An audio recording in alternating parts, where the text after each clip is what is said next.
नारायण कवच का वर्णन।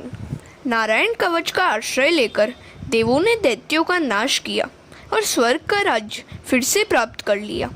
विश्वरूप का मातृगृह दैत्य कुल में था। वे सभी में ब्रह्मनिष्ठा रखते थे।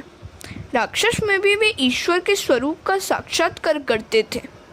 उनका अभेद भाव सिद्ध हो गया था, अतः वे यज्ञ में दैत्यों को भी आहुति देते थे। सभी में मैं है, इस मैं को व्यापक बनाओ। मैं को संकुचित करोगे तो दुखी होगे।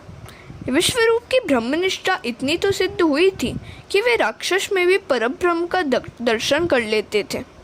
विश्वरूप का वध, वृत्तासुर द्वारा देवताओं की हार और भगवान की प्रेरणा से देवताओं का दधीची ऋषि के पास जाना।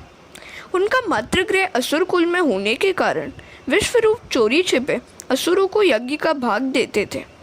इंद्र को यह बात उचित न लगी। इससे इंद्र आदि देवों की ब्रह्म भावना सिद्ध न हुई। दैत्यों को यज्ञ भाव देने के लिए मना करने पर भी गुरु मानते नहीं थे। अतः इंद्र ने विश्वरूप का मस्तक काट दिया। यह समाचार सुनकर प्रजापति त्वष्टा को बड़ा दुख हुआ। उन्होंने संकल्प किया कि मैं ऐसा यज्ञ करूंगा कि जिससे इंद्र को मारने वाला पुत्र प्राप्त हो।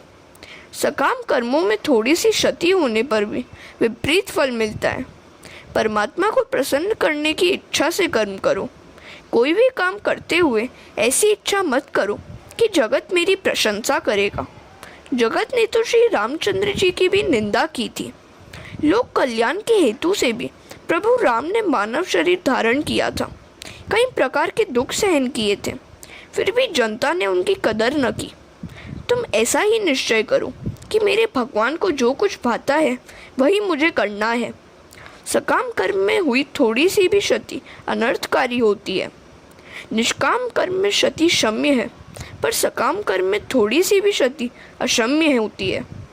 यज्ञ मंत्र से कुछ ऐसी क्षति हो गई कि इंद्र की हत्या करने वाले पुत्र के बदले इंद्र के हाथों से ही मारा जाने वाला पुत्र उत्पन्न हुआ। मंत्र था इंद्र शत्रु विवर्धस्व, इंद्र शत्रु विवर्धस्व। इस मंत्र को बोलते समय ऋत्विजों ने इंद्र शब्द को उदात्त कर दिया और शत्रु शब्द को अनुदात्त कर दिया। ऐसा होने से शब्दार्थ में परिवर्तन हो गया और परिणामतः इंद्र घातक पुत्र की अपेक्षा इंद्र द्वारा मरने वाला पुत्र उत्पन्न हो गया। यही कारण है कि वेद मंत्र का अधिकार सभी को नहीं दिया गया है। मंत्रोच्चारण या मंत्र पाठ में क्षति होने पर अनर्थ हो जाता है। केवल सात्विक विद्वान ब्राह्मण ही वेद का शुद्ध पाठ कर सकता है। भागवत में कर्म की निंदा की गई है। भागवत शास्त्र में केवल भक्ति की ही महिमा हो और कर्म को गौण माना गया हो, ऐसी बात नहीं है। हाँ, सकाम कर्म को गौण माना गया है।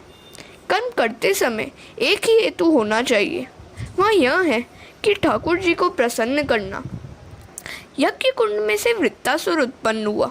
वह देवों को सताने लगा। देवों के सभी अस्त्र शस्त्र उसके सामने प्रभावहीन सिद्ध हुए। घबराहट के मारे देव परमात्मा की शरण में गए और परमात्मा से प्रार्थना करने लगे।